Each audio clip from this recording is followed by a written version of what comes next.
The overall goal of the following experiment is to quantify the chemotactic response of C. elegans using a simple and inexpensive assay. This is achieved by isolating staged worms and placing them at the center of a marked plate equidistant from all test and control sites.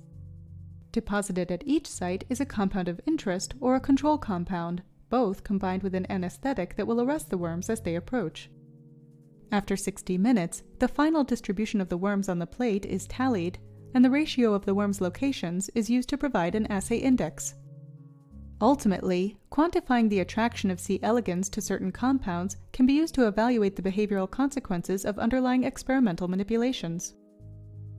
The main advantage of this technique is that it includes many beneficial aspects of its predecessors while allowing for a greater ease of use.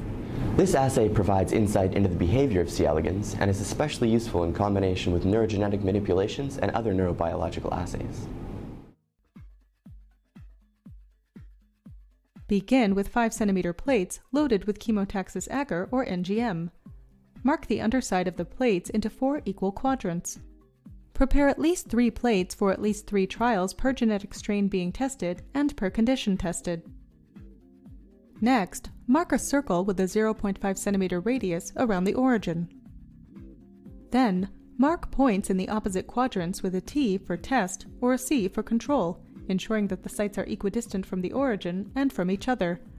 The points must be at least 2 cm away from the origin.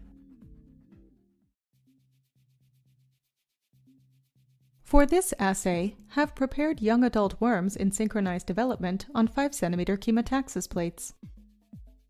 Worms that are in different stages of development may respond differently to the analytes. As a result, it is very important